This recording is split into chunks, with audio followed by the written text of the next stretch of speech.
E Zé? aí, tudo bom, Cris? Tudo, e você? Tudo bom, graças a Deus. Deu certo. Nossa, estava Deu aqui tentando a certo. internet, inclusive. Que inferno que tava. Ah, ainda bem que deu certo, que conseguiu Imagina. ajustarem. Que bom, que bom. Bom, Então, tá bom. primeiro, Cris, falar aí para todo mundo que já está acompanhando, né, só está subindo aqui o computador, fico feliz, muita gente está Que bom, acompanhando que bom. aí.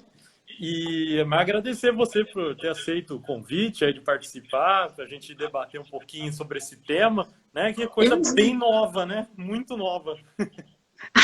É, super, né? Mas que tá bombando, as discussões estão crescendo aí na internet. Essa discussão já vinha crescendo por outros motivos, mas essa questão da pandemia acabou intensificando esse ponto do uso de dados, enfim, né, para Uhum. rastreamento, localização e etc. Então, essa discussão já vinha acontecendo e agora se intensificou, né? Exatamente, né? E Olha o agora Armani tá. aí, ó. Hã?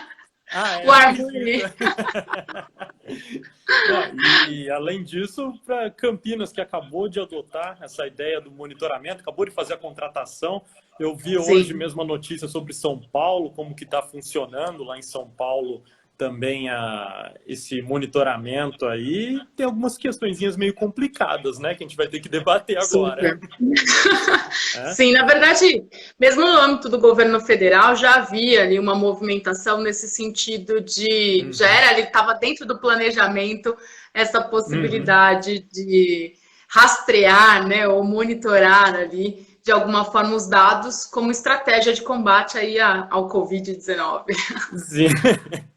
Legal. Cris, vou fazer o seguinte, vamos combinar assim? Eu vou falar só assim, rapidinho, as premissas mais ou menos do funcionamento desse monitoramento para quem não está Perfeito. familiarizado, e daí Uhum. você já traz as suas reflexões, daí depois das suas reflexões eu falo as minhas, que eu andei pensando Perfeito. aí em cima. Pode ser? Tá Então, bom, tá ótimo. Vamos então lá. fechou.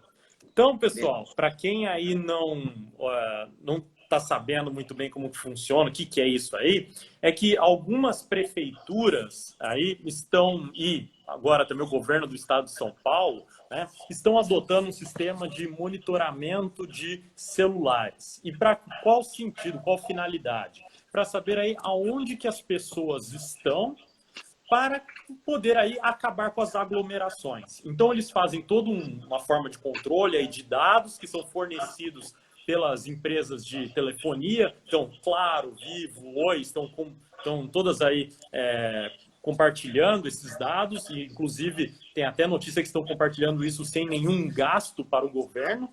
E isso gera algumas preocupações acerca de questões de direitos fundamentais, né, de colisão de direitos, funcionamento aí dentro da área de direito civil, constitucional, direito digital, direito penal, até dependendo aí. E a gente quer debater um pouquinho isso com vocês. Algumas questões importantes técnicas aí que eu conseguir levantar aí para a gente também ficar sabendo. Como que funciona esse monitoramento, qual a justificativa que eles estão dando técnica para isso. Primeiro que eles dizem que o monitoramento não usa GPS. Como que é feito esse monitoramento? Eles usam uma triangulação aí das antenas. E daí, mais ou menos um raio de 200 metros, eles conseguem te dizer mais ou menos aonde que você está. Segundo ponto, que eles não vão trazer assim, a Cris e o Zé estão em determinado local, mas vão trazer vários dados aglomerados e falar assim, olha, encontramos 30 celulares que estão numa determinada região. E não aparece assim, o celular número tal, mas vai aparecer um mapa e nesse mapa vai aparecer como se fosse aquelas mapas de calor. Então aparece assim, pintado de vermelho, laranja, amarelo, ou então bem clarinho, para ver aonde que estão as aglomerações. E a partir disso, então, eles conseguem dizer se tem muita gente ou pouca gente naquele lugar, eles avaliam o bairro, avaliam aquela localidade e conseguem perceber se aquilo é um bairro que é normal que tenha muita gente aglomerada, digamos, é um bairro residencial com casinhas pequenas, então o pessoal está aglomerado lá, ou se é um bairro comercial e o comércio está funcionando e as pessoas estão aglomeradas lá, participando de qualquer evento comercial que seja lá. Né? Muito bem. Cris, qual que são as suas considerações sobre esse problemão técnico e jurídico que nós temos aí agora? Então, eu particularmente não gosto muito de tudo que vem para, de algum modo, monitorar, rastrear e assim por diante, né? Nós, como Uhum, eu já disse, né, havia já, essa discussão já existia, inclusive para outras situações, né, para rastreamento de informações em redes sociais, para efeitos de determinação de políticas públicas, uhum, né?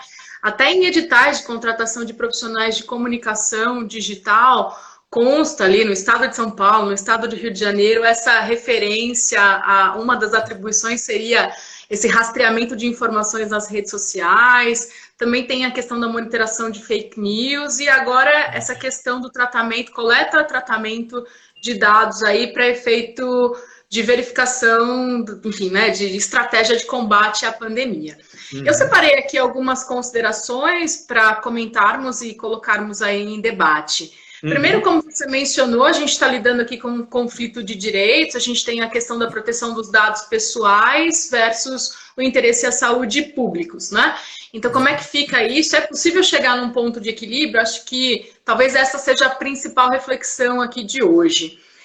Eu uhum. também separei outros dois aspectos para comentar, um deles referente aos riscos que essa coleta de dados pode trazer, e o outro referente à legislação, o que nós temos em termos de legislação aí sobre o tema, né? Em Legal. relação aos riscos, acho que tem três pontos que me preocupam. O primeiro é a questão dos dados que possam ser utilizados para outros fins que não apenas o combate à pandemia, né? Então, a gente Uhum, tem uma discussão bem forte sobre isso, porque os países que vêm adotando essa questão da monitoração, né, por exemplo, China, Israel, Coreia e tal, são uhum. países ali que já têm um perfil, né, de controle, um viés de governo mais, enfim, né, autoritário. E que Então, controle?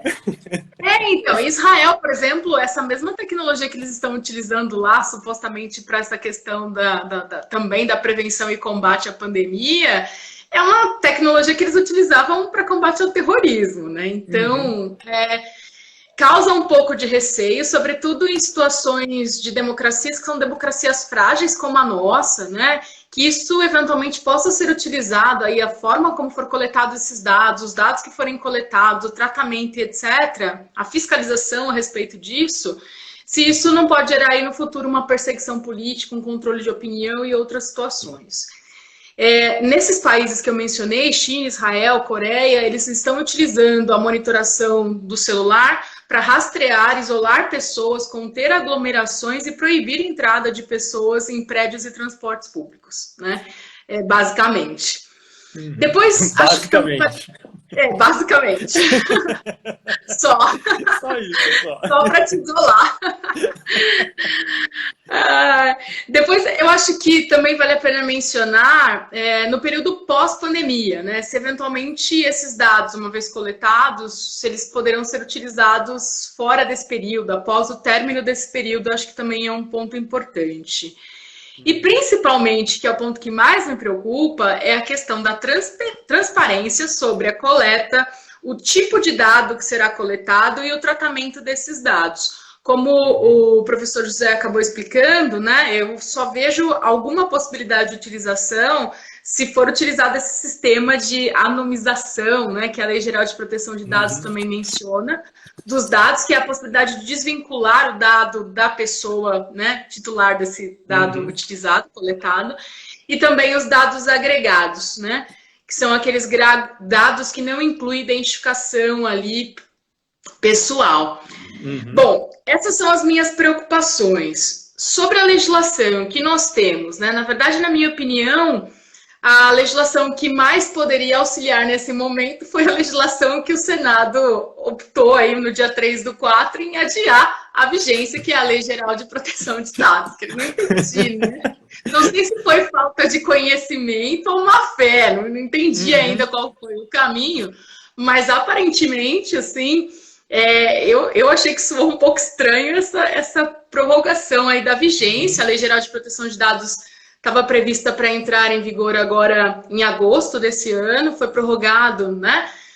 ali para o dia 1º de janeiro de 2020 e a aplicação das sanções somente para agosto do ano que vem. Então, enfim, essa legislação, que é a Lei Geral de Proteção de Dados, ela menciona no seu conteúdo, nos artigos 7º e 11, essa questão do uso de dados em situações, enfim, emergenciais, em situações que envolvam o risco de a vida, a integridade física, a incolumidade pública, a saúde, e poderia servir eventualmente de fundamentação legal, de respaldo legal, para essa situação que se pretende aí, né, implementar.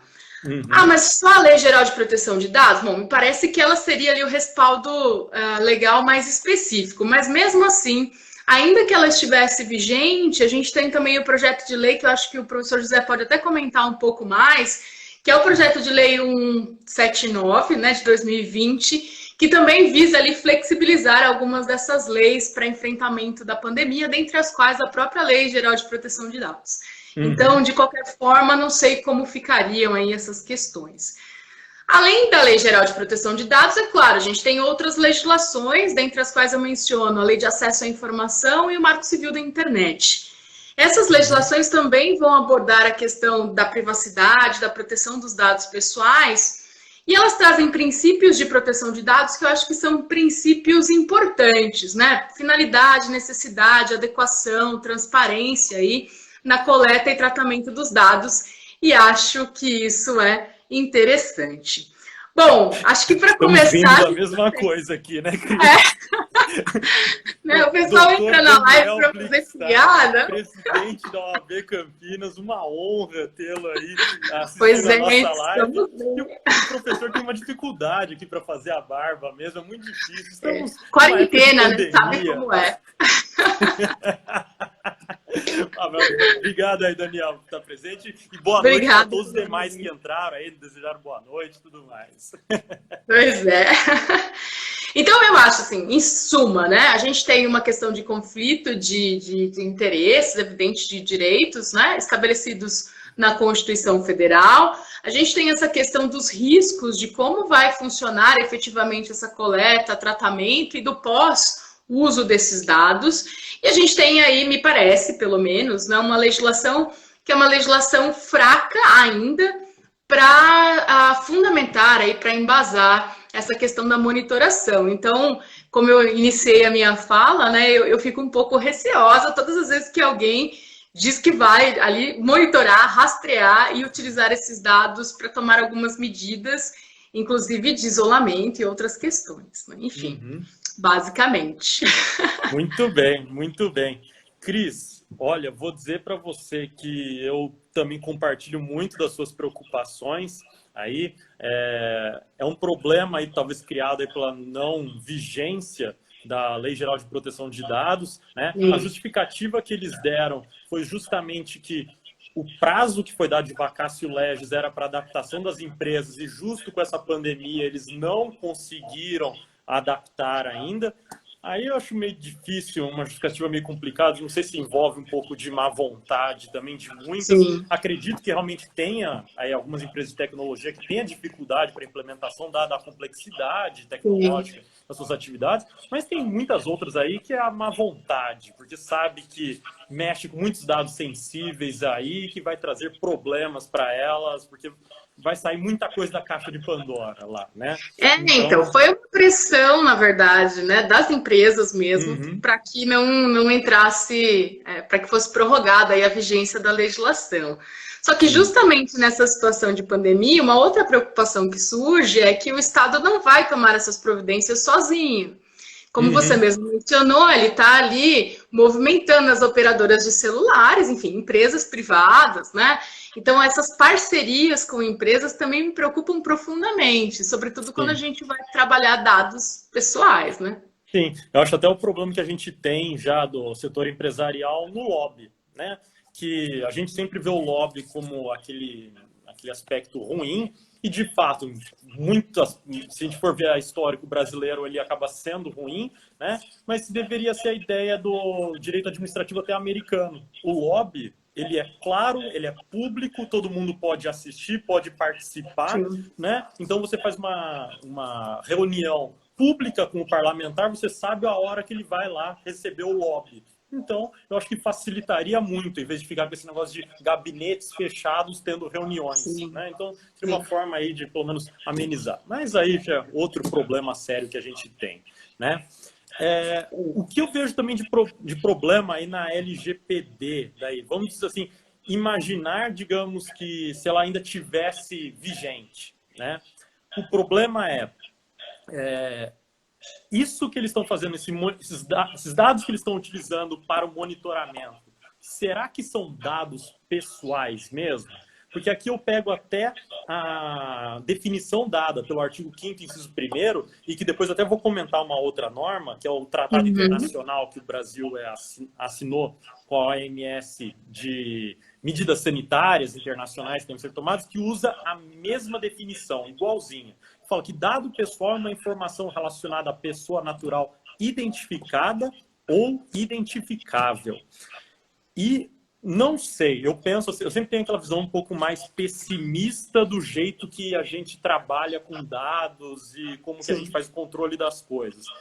Eu imagino que mesmo mostrando em mapas de calor o monitoramento, aí a pessoa natural ela pode ser identificável. Né? Se você quer achar alguém, você sabe mais ou menos os locais que ela frequenta, você consegue acompanhar mais ou menos pelo mapa de calor e ter uma noção de onde que aquela pessoa especificamente está. Será que aí não seria realmente um dado pessoal que eles estão utilizando? Sim, essa questão da anonimização dos dados, isso é muito complicado. Você estabelecer que esse dado, não existe possibilidade de fazer o caminho contrário e identificar aquela pessoa, eu acho bastante questionável, para falar a verdade, né? E eu também li, acho que foi ontem que eu li uma reportagem, até porque eu estava pesquisando algumas coisas sobre o governo federal e tal, e na proposta do governo federal, o Ministério da Saúde queria realmente ter acesso a informações sobre local da residência e outras informações específicas. Por quê? Talvez a ideia não seja apenas a monitoração, mas até, de alguma forma, tomar uma medida para que aquela pessoa fique em uma situação de isolamento ou tomar qualquer outra medida, por exemplo, né, eu já comentei em outras oportunidades, a responsabilidade pelo não cumprimento da determinação da autoridade pública para o isolamento, enfim, para a quarentena. Então, essas questões me preocupam bastante, assim, quando a gente fala de monitoração, porque, evidentemente, não será apenas essa monitoração, e a gente não tem certeza se esses dados, de fato, são dados agregados, pura e simplesmente, e se são dados que possam ser considerados anônimos, né? Enfim, que a gente não consiga fazer o caminho contrário ali para a identificação. Sim, e me preocupa também, se fosse falar de novo da Lei Geral de Proteção de Dados Pessoais, aí, né? O artigo 4º, inciso 3º, porque ele fala assim que ele não se aplica ao tratamento de dados pessoais realizados para fins exclusivos de... Daí ele coloca um rol e no rol está assim, segurança pública, defesa nacional e segurança do Estado. Pelo menos, eu tenho uma boa concepção do que é isso. Eu imagino que não tem nada a ver com pandemia esses termos. Mas se você forçar um pouquinho a interpretação, você joga aqui dentro. E daí você afasta a Lei Geral de Proteção de Dados e eu posso fazer o que eu quiser agora com esses dados das pessoas. Né? Exatamente. É muito preocupante. Que ele ainda vai falar depois que teria que ter uma legislação específica sobre isso. Mas enquanto não edita a lei, a gente está na loucura, né? Simplesmente no que a Constituição pode falar e tudo mais, vai saber, né? Então, é aí que está, né? Interpretação é algo bastante... Você sabe melhor do que ninguém, né? Você trabalha com hermenêutica e tal. É algo bastante complexo, né? Enfim. E eu peguei também, para a gente debater, pulando lá para a Constituição, né? Aproveitando aí que do seu conhecimento também de direito penal e processo penal. Pegar o artigo 5º, inciso 12, que ele fala lá que é inviolável o sigilo da correspondência e das comunicações telegráficas, de dados e das comunicações telefônicas, salvo no caso por ordem judicial, nas hipóteses e na forma que a lei estabelecer para fins de investigação criminal ou instrução processual penal. Então, me parece assim que as comunicações telefônicas, elas precisam de ordem judicial para servir aí de prova para a investigação criminal e instrução processual penal. Apesar de que nós estendemos, no fim, esse entendimento aqui, que os dados também, que daí fala dados bancários, dados fiscais, a gente precisa também de ordem judicial. E, para quem está assistindo só, isso aqui não falo para debater com a Cris, só para o pessoal, quem não, às vezes não teve essa matéria e tudo mais, e a Cris pode falar com muito mais propriedade do que eu, tomar cuidado para não confundir interceptação telefônica e sigilo telefônico. Né? Interceptação é você ouvir a comunicação das pessoas, e daí não seria aplicável ao nosso caso aqui. Mas talvez sigilo telefônico, falar os dados que passam pelo nosso celular, e talvez os dados de georreferenciamento, de localização a partir das antenas, talvez possam encaixar nessa ideia de sigilo telefônico. E se encaixar em sigilo telefônico, não precisaria daí de ordem judicial ao invés de lei para poder fazer essa localização das pessoas, monitoramento? Exatamente. E a própria lei de interceptação, que não é só de interceptação telefônica, mas também telemática, né? Ela vai estabelecer ali a necessidade de ordem judicial para que essas situações aconteçam. Então, de fato, e o próprio Marco Civil da Internet também, quando fala ali dos direitos e garantias do usuário, e também outras situações lá de fornecimento de dados, também vai exigir autorização judicial. Então, nós estamos diante, né, primeiro ponto, é uma situação excepcional, né, de interesse público, relacionado à saúde pública, algo que foi determinado internacionalmente como pandemia, e isso justificaria a coleta e utilização desses dados sem consentimento do indivíduo e sem autorização judicial. Ou eu preciso, de fato, seguir, porque essa é a legislação que a gente tem, a Lei Geral de Proteção de Dados não está vigente, né? Ou eu preciso necessariamente seguir aí o que está na Constituição Federal, evidentemente, e em outras legislações como o Marco Civil e a Lei de Acesso à Informação. Porque eu fico pensando o seguinte, a lei aí de interceptação telefônica, ela foi bem precisa porque ela percebeu, claro, porque aqui ficou um pouco mais claro nesse inciso da Constituição, mas ela percebeu esse detalhe, que ó, é ordem judicial. Se vai transmitir dado, é ordem judicial. E daí, onde você vai encontrar vamos dizer assim, a exceção, essa inviolabilidade aí desse sigilo? Você vai encontrar só na própria Constituição. Estado de sítio, estado de defesa, intervenção federal, todos esses casos que você pode aí restringir, digamos assim, esse direito. Ou seja, você criar uma lei que está fora dessas possibilidades, né, dessas hipóteses previstas na Constituição, me parece muito errado. E agora a gente cai até aquela discussão de direito penal e processo penal que a gente teve há um tempo atrás sobre habeas corpus coletivo, né? Você poder aí então você pode fazer um mandado de busca e apreensão coletivo também, né? Aquele caso das favelas, posso entrar na favela destruindo a casa de todo mundo para tentar achar prova de crime? Então agora eu posso também fazer essa devassa nos dados das pessoas para ver se eu acho alguém que está fora, que está na quarentena. E mais, imaginemos, essa é uma situação internacional, enfim, não é apenas o país, né, o nosso país que está vivendo essa questão enfim, né, do coronavírus. Eu posso trocar as informações levantadas aqui, que estão sendo utilizadas em termos de estratégia de combate, eu posso trocar isso com outro país, né, com outros países, para estabelecer, inclusive, medidas, enfim, internacionais coletivas aí, para combate aí, prevenção da contaminação, disseminação e etc. Em tese, não, porque eu não tenho nenhum órgão aí nacional, né, relacionado à proteção de dados, então eu não poderia, né, fazer esse compartilhamento. E que deveríamos ter o órgão, né? Pois deveria também com a Lei Geral de Proteção de Dados, também não veio, né? No final das contas, ninguém sabe muito bem como vai ser essa Lei Geral de Proteção de Dados na prática, né? Todo mundo faz, mesmo, né? As empresas estão tentando ali, né, se adaptar, ver o que vai acontecer, como que elas podem, enfim, se ajustar, mas no final das contas ninguém sabe muito bem, há uma sensação de incerteza e de insegurança mesmo, porque ninguém sabe muito bem como essa lei na prática vai ser aplicada e como esse órgão, né, criado aí pela lei, de fato vai atuar, em que medida ele vai atuar, enfim, né, quais os limites e etc.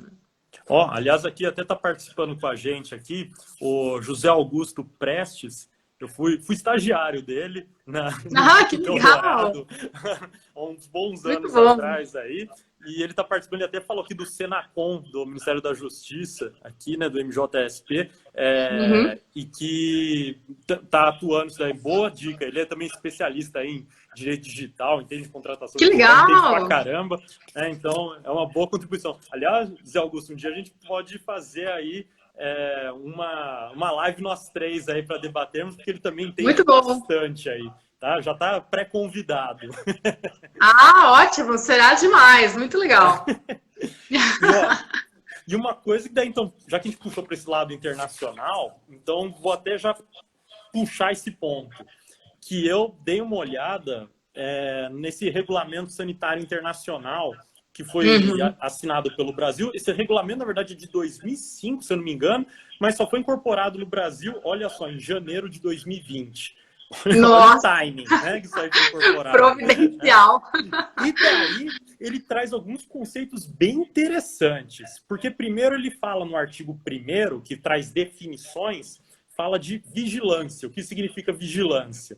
E daí fala, significa coleta, compilação e análise contínua e sistemática de dados para fins de saúde pública e a disseminação oportuna de informações de saúde pública, para fins de avaliação e resposta em saúde pública conforme necessário. Daí você pega isso daqui e fala assim, opa, se eu der uma leitura mais ampliativa nesse vigilância, dá para encarar que o Brasil, então, admitiu num tratado internacional essa vigilância aqui como sendo monitoramento. Só que o próprio regulamento ele fala sobre vigilância e não tem nada a ver com isso. Vigilância, na verdade, é justamente vigilância de ideia assim, das políticas públicas sanitárias, mas que não envolve monitoramento, mas dentro dos hospitais, dentro aí do tratamento das pessoas, esse tipo de compilação de dados que tem que ser aí compartilhado, né? Daí, ele fala, no artigo 5º, parágrafo 1º, ele começa a falar sobre as medidas que os estados têm que tomar.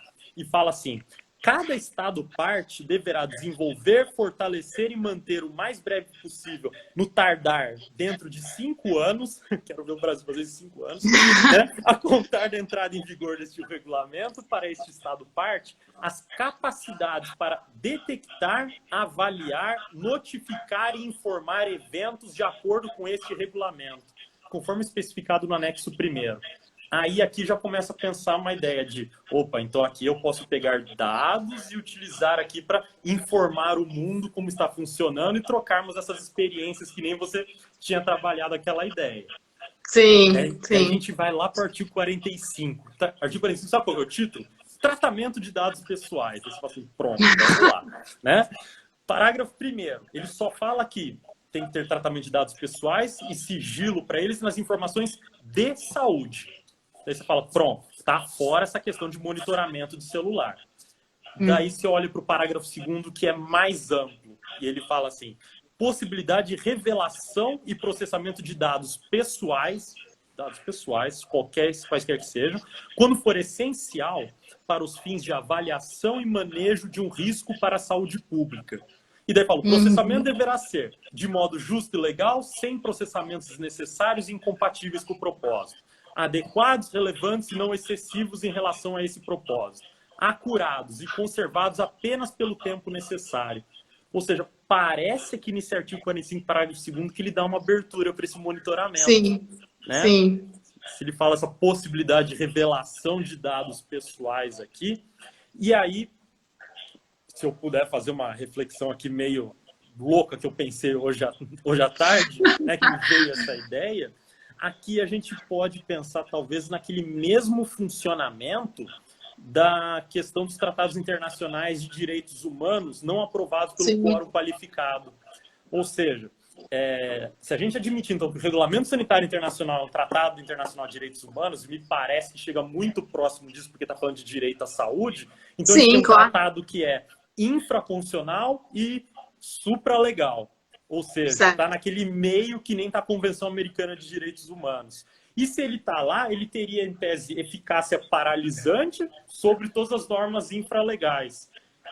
E se eu estou falando de uso de dados aqui pelo artigo 5º, talvez eu possa pensar numa paralisação do procedimento com essa permissão pelo Tratado Internacional. porque o Brasil adotou esse princípio de direitos humanos internacional, logo eu poderia fazer esse monitoramento. Ou seja, seria uma forma de escapar da vedação aí de todo esse perigo. Falar assim, ó, é Sim. necessário porque o tratado me mandou fazer isso. Né? Sim, sem dúvida, com certeza, com certeza. Eu acho isso... É um caminho muito complicado. A própria lei da quarentena, né, uma lei que foi criada logo em fevereiro, ali, né, a gente teve a primeira constatação do caso de Covid-19 aqui no Brasil, acho que foi em janeiro, logo em fevereiro a gente já teve uma legislação.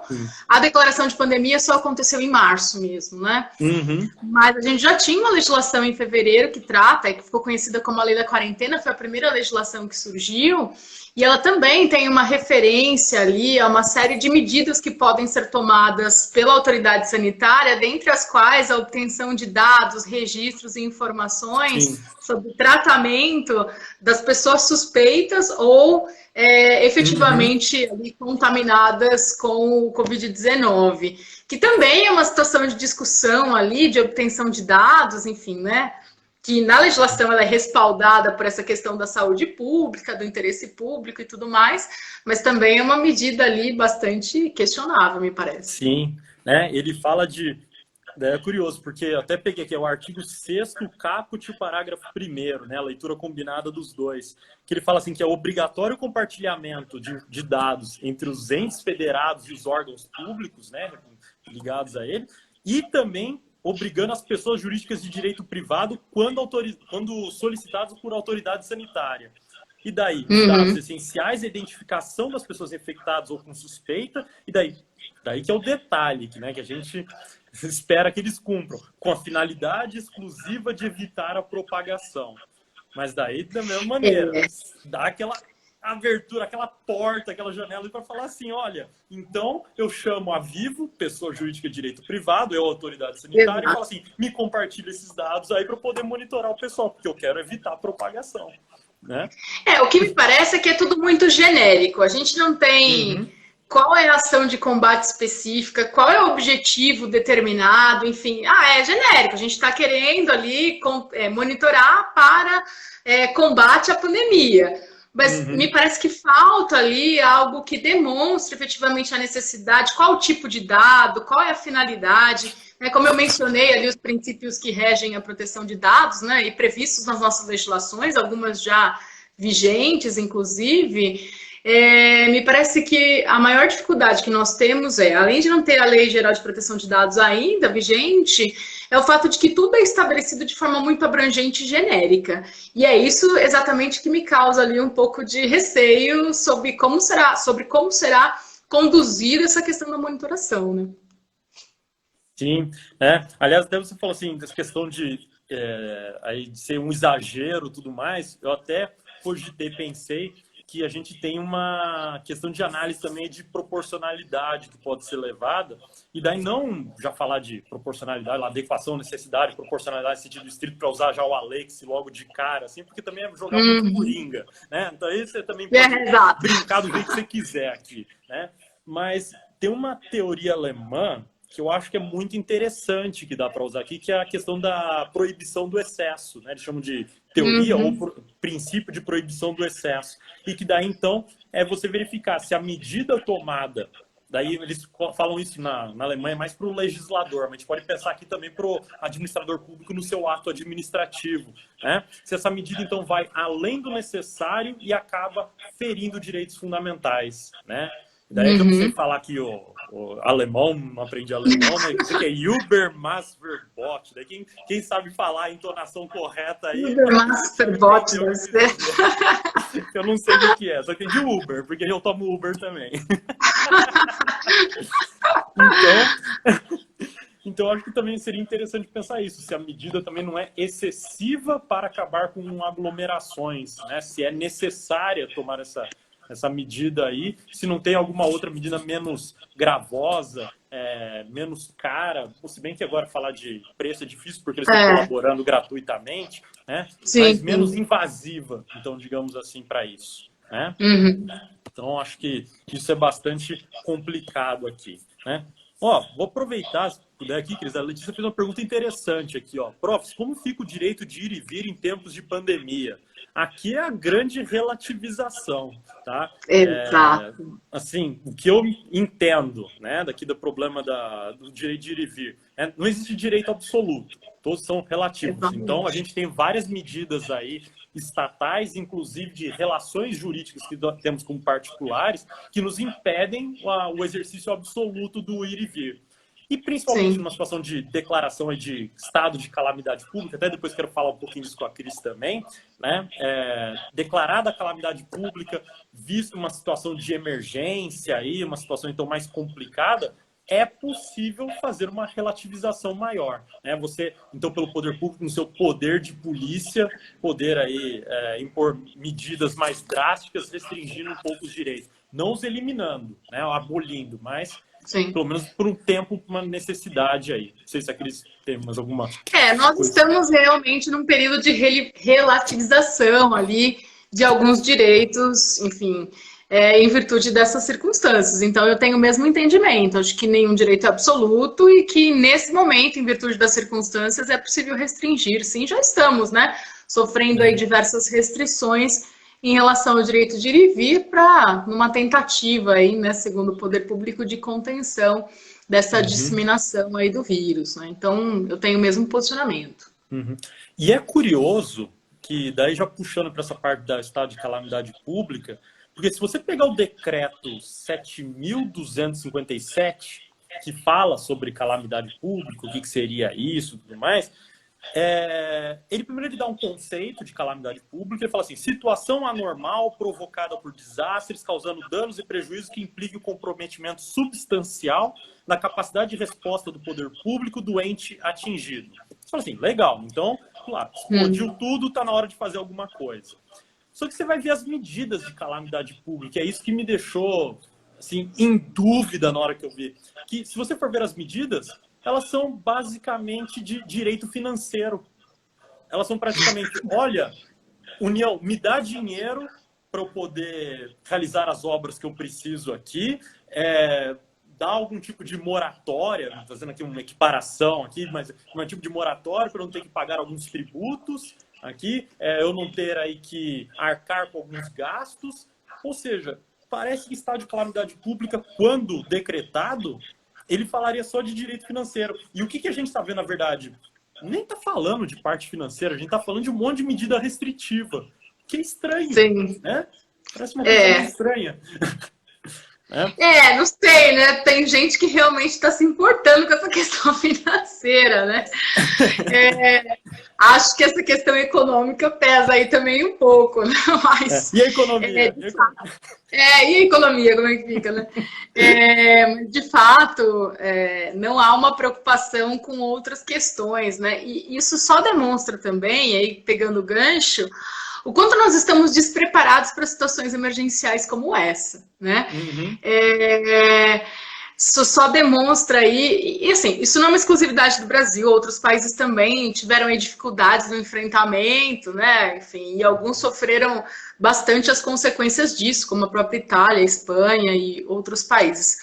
Mas isso demonstra aí uma necessidade de repensar as nossas legislações. Claro, sempre haverá ali legislação emergencial, né?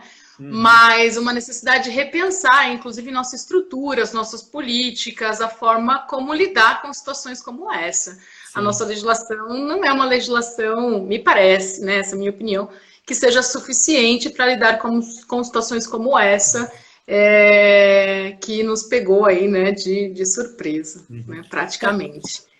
Que é uma situação difícil, né? Porque se você for pensar até para uma análise econômica, né? Você montar todo um arcabouço jurídico, e aqui eu estou falando, inclusive, já fazendo investimentos de criação de entes, órgãos públicos e tudo mais, fazer investimento numa infraestrutura, esperando um desastre, né? Claro, Sim. Se você for pensar no modelo econômico, simplesmente, pode ser interessante para salvar muitas vidas, muito o patrimônio, os bens e tudo mais, Sim. e isso eu acho muito louvável. Mas, por outro lado, pensa nos tempos de paz, que são maiores do que os tempos de desastre. Sim, você claro. vai ter um gasto gigantesco financeiro, né, com uma estrutura que talvez no futuro, daqui a alguns anos, vai ser utilizada. E daí você fala assim, pô, não tem hospital, não tem escola, mas tem a sirene e o esquadrão pronto lá para poder controlar pandemias e terremotos, né? Que é uma coisa complicada também. E, o Wagner falou aqui, como fica o direito empresarial. O direito empresarial está tendo um papel fundamental agora aqui na pandemia, porque quando o professor de direito empresarial começa a dar aula, todo mundo se tranca em casa, porque não quer ouvir direito empresarial. Pois é. Todo mundo em quarentena. Isolamento garantido. Principalmente se for título de crédito. Ninguém entende de título de crédito. Todo mundo acha que escreve no papel e sai andando. Exatamente. Mas brincadeiras à parte, direito empresarial é o que eu acho que é um dos grandes prejudicados aí com certeza. Pandemia, tudo isso que está acontecendo, né? Kellen também falou aqui de liberar licitação e tudo mais. Inclusive, essa questão de liberação de licitação, contratação administrativa, está na própria lei do coronavírus lá. É artigo, se não me engano, 5º, né? Fala lá, tem um monte de regras sobre isso que é importante, né? Sim. E olha só, daí, voltando para essa ideia do estado de calamidade, né? O artigo 2º, daí o inciso 9º, também traz outra definição. E que daí, eu acho que aí também é complicada para a gente, para o tema que a gente está discutindo. Porque ele fala assim, o que são ações de prevenção? Fala assim, ações destinadas a reduzir a ocorrência e a intensidade de desastres por meio da identificação, mapeamento e monitoramento de riscos, ameaças e vulnerabilidades locais, incluindo a capacitação da sociedade em atividades de defesa civil, entre outras estabelecidas pelo Ministério da Integração Nacional. Não parece aqui também dar uma abertura para monitoramento de celular? Será? Acho que não, hein? Bom, ele fala em monitoração de pessoas, né? Porque fala monitoramento de riscos, ameaças e vulnerabilidades locais. Sim, porque na verdade a ideia aqui é analisar fluxos, localização e potenciais locais de aglomerações e tal. Sim, poderia ser, daria ali uma possibilidade de interpretação, sim. Só aproveitando, antes que eu me esqueça, a Letícia fez aquela observação sobre o direito de ir e vir, a própria lei da quarentena, ela traz ali uma restrição, uma possibilidade de restrição ao direito de ir e vir, desde que analisado ali pela equipe médica, pela autoridade sanitária competente, etc. Então, a gente já tem ali uma previsão disso também na própria lei, aí, a primeira legislação que surgiu sobre quarentena, né? Depois surgiram outras normativas também. Sim. Aliás, é curioso que eu acredito até, entendo assim, que para o tempo que teve para pensar, para elaboração e como foi redigido, eu acho até que a lei do coronavírus, eu falo lei do coronavírus, lei de quarentena, ela até que tá bem elaborada, assim, eu achei que ela cobriu bastante coisa em pouco tempo, eles conseguiram pensar em muita coisa, assim, então ela até funciona bem, assim, responde muita coisa e tal. Ainda falta, né, a gente sente algumas ausências legislativas, vídeo que a gente está discutindo aqui, mas ainda achei que foi, para o essencial, ela está funcionando bem, assim, pelo menos, né, de previsões. Sim, Depois, é claro, veio uma outra legislação para regulamentar essa questão da quarentena e isolamento, aí foram surgindo outras normativas, como eu mencionei. Mas, num primeiro momento, até que ela veio bem estruturada, assim, ela trouxe algumas coisas interessantes. Aliás, o Sérgio tá aqui, dá um oi pro Sérgio aqui. Ele falou uma coisa interessante no Facebook, que ele lembrou legal, né? Ele lembrou do filme o Cavaleiro das Trevas, do Batman, que numa das cenas finais, spoiler, para quem não viu, tá? Mas o filme é antigo, já devia ter visto, né? Que uma das cenas finais, o Batman usa monitoramento de celulares para achar onde é que tá o Coringa. E daí, no final, ele destrói todo o sistema lá, o Lucius Fox, que é o funcionário lá dele, ele aperta o botãozinho, o sistema se autodestrói pelo poder que fica na mão do Batman lá na hora de atuar para conter o Coringa, né? E daí a gente fica pensando, será que o nosso administrador público vai ter a coragem de apertar o botão para destruir esse sistema na hora que acabar o coronavírus? Eu acho que não. Ter informações, essa base de dados, isso é também uma vertente de poder. Eu acho que não. Eu acho que não. É. Daí esse medo, né? Uma vez coletado, autorizado, coletado, porque prevalece o interesse público, a saúde pública, etc. Uma vez coletado, e aí depois? Como é que fica a questão? Porque eu fico até pensando por questão, é até meio teoria conspiratória, né? Mas será que, por exemplo, uma agência como a ABIN já não fazia isso antes? Simplesmente? Questão de segurança nacional, a gente já não é monitorado de alguma maneira? Né? Essa questão de proteção de dados é um pouco ilusão também, né? Enfim, a gente sabe que no contexto, né, que nós vivemos, dizer que nós estamos 100% seguros, que os nossos dados eles não são obtidos de forma inadequada, tratados de forma inadequada, sobretudo agora, no período em que a gente está utilizando muito mais a troca de dados, de informações, né? Está utilizando muito mais a internet, os serviços delivery e outras situações.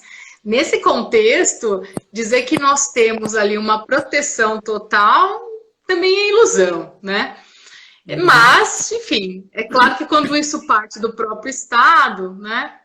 Ali há uma questão, acho que mais grave envolvendo tudo isso. E até me lembrei agora da questão o TJ de São Paulo, que estava contratando a Microsoft para cuidar da parte do processo eletrônico, sistemas, tudo, o CNJ barrou com o argumento de, olha, vai ficar tudo hospedado internacionalmente, isso vai ser um problema para a segurança nacional. A minha resposta quase que foi que dó, né? Que dó, eles acharam que esse é o problema, né? Exatamente. Pelo amor de Deus, né? Você acha que eles não sabem que eles podem acessar na hora que eles entendem, né? Pois né? Ilusão, totalmente utópico, mas enfim, né? Mas muita gente vive nessa ilusão, né? Na bolha. Mas, de fato, não dá para falar em proteção total. Sobretudo porque a gente está super atrasado nessa questão de proteção de dados, né? O Brasil aí está... Agora que nós vamos ter uma legislação específica falando do tema, enfim, que também está aí nesse enrosco, né? De vigência ou não. Então, evidentemente que a gente não está aí numa situação privilegiada no que tange a proteção de dados, né? Então, não dá para para ter essa ilusão. Ô, Sérgio, obrigado aí pelos parabéns aí. E vamos pensar mais também junto, Sérgio, para você também participar com a gente gente pensar um tema legal para a gente debater também, tá? O Guilherme também mandou aí, tem um documentário muito interessante sobre isso, chama-se Privacidade Hackeada. Sim, eu conheço esse documentário, para quem não assistiu aí, recomendo aí, usa a recomendação também do Guilherme, obrigado aí pela recomendação, é muito bom mesmo, Privacidade Hackeada. Muito legal, tá? Bom, sobre assim, temas que eu gostaria de tratar aqui especificamente sobre monitoramento, acredito que seria isso aí da minha parte, e que eu penso assim, que na verdade a gente tem e não tem ao mesmo tempo uma autorização, né, do nosso sistema jurídico aí para fazer esse monitoramento. A gente caiu justamente num campo nebuloso e que o administrador público, o Estado, pode se ajudar. E principalmente aí se valendo do pânico das pessoas, né? Porque você fala assim, olha, se eu não fizer esse monitoramento agora, o coronavírus vai pegar o país inteiro e acabou, vai se destruir tudo, né? E a gente tem exemplos aí de medidas preventivas e repressivas que não precisou desse monitoramento e resolveu boa parte das infecções e tudo mais.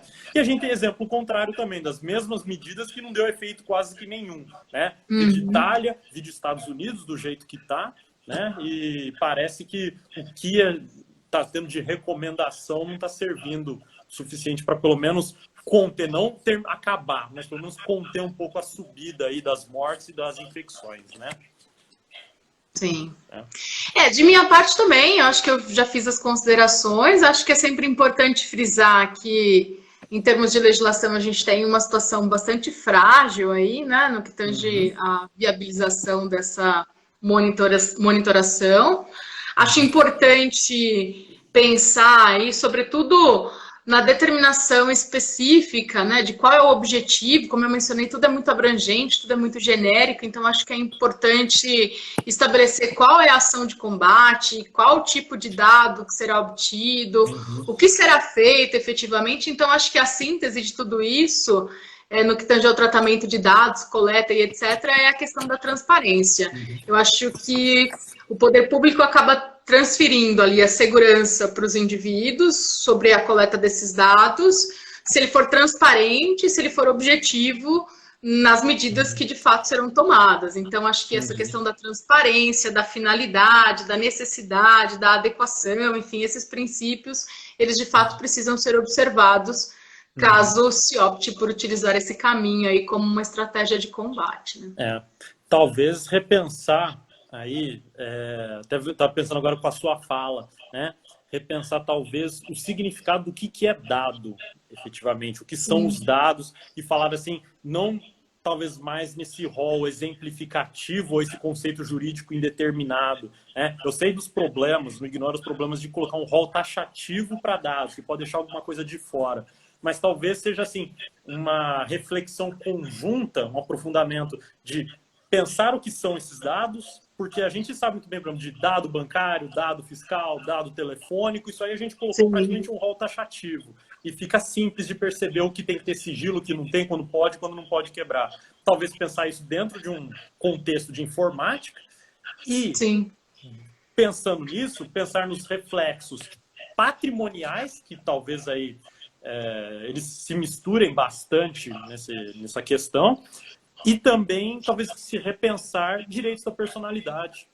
Né? Você dar um passo além nos direitos da personalidade para repensar também nessa nova estrutura, que a gente já está nessa revolução 4.0, então a gente pensar um direito 4.0 também. Né? E pensar um direito da personalidade, pensar de forma diferente, que o rol exemplificativo não está dando certo, esse conceito jurídico indeterminado não está dando certo. Acho que está na hora de a gente delimitar um pouco isso para ter mais segurança jurídica. Né? Então, eu fico pensando sobre isso também, né? Mas será que delimitar também não significa engessar? Porque dado está relacionado também à evolução tecnológica, enfim, o que se considera dado pode ser modificado, enfim. Então, eu também fico pensando nessa questão do engessamento, né? Quanto mais a gente tenta estabelecer tudo na legislação, será que essa realmente é a via também? Enfim. Porque a gente fala, por exemplo, por isso que eu penso nessa questão de repensar os direitos de personalidade também. Fala assim, tem que proteger o direito de imagem. Legal, mas tem a foto, tem o vídeo, tem o streaming que a gente está fazendo aqui. É muita modalidade diferente. Eu acho que talvez tenha que particularizar um pouco isso. Né? Você dar diferentes vias, porque essa abertura é interessante, mas realmente até certo ponto. Né? É interessante para a gente ter aí um direito que consegue englobar muita coisa, mas ao mesmo tempo, cada cabeça uma sentença. Né? Aqui violou o direito de personalidade, aqui não violou. Aqui a foto destacou muito a pessoa. Nessa foto aqui eu acho que não destacou tanto, então não tem direito a ser indenizado, por exemplo. Acho que é difícil. E aí a gente fica à mercê, mais uma vez, da interpretação, né?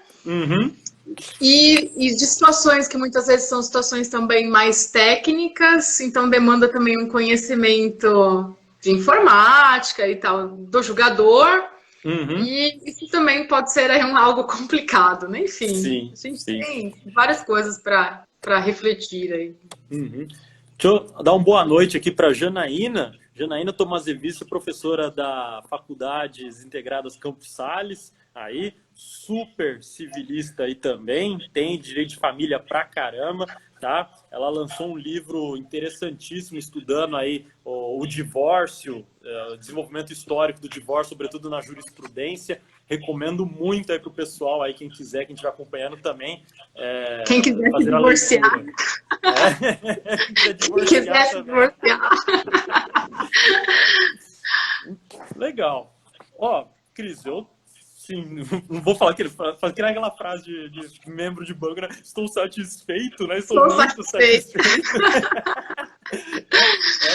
Não, acho que foi bacana o debate, acho que a gente trouxe bastante coisa, acho que foi um debate bem completo, assim, eu também cheguei a estudar, a ler algumas coisas, vi alguns outros debates sobre o tema também, enfim, como eu disse, esse é um tema que já vem surgindo há algum tempo, a discussão sobre ele, né? Mas acho que foi bastante abrangente, acho que a gente conseguiu tratar dos principais pontos aí sobre o tema. Eu espero que, né, quem nos assistiu tenha gostado, enfim. Sim, né? sim, também espero. Sempre que quiser, estamos aí. Estamos aí, mano. Né? Aí o pessoal também abre, o pessoal se quiser sugerir, talvez um próximo tema, algum outro momento aí para a gente conversar, tal, bater um papo, abrir também espaço aí para mais pessoas, né? Essa foi a nossa primeira experiência aqui com uma live por Instagram. Foi muito legal. Espero que tenham gostado. E aí também estou à disposição com sugestões de temas, enfim, tem bastante coisa nova para discutir sobre o direito digital, em especial, né, que é uma área que vem crescendo bastante, né? Não sei nem se é bem uma área, né? Na verdade, não sei se a gente pode considerar o direito digital aí como uma área autônoma, né, de um ramo autônomo do direito. Eu acho que não, mas enfim. Acho que tem muita coisa aí para discutir, para refletir na área jurídica, então, se quiserem sugerir temas, estamos aí para aproveitar esse período de quarentena, então, para debater. Prorrogado até dia 22, então temos tempo. Então, até o dia 22, teremos muitas lives. Legal. Então, pessoal, muito obrigado aí pela participação, pela audiência de todos aí. Espero mesmo que tenham gostado. Agradeço novamente a professora Cris aí por ter aceito. Obrigada pelo convite. Aí, né?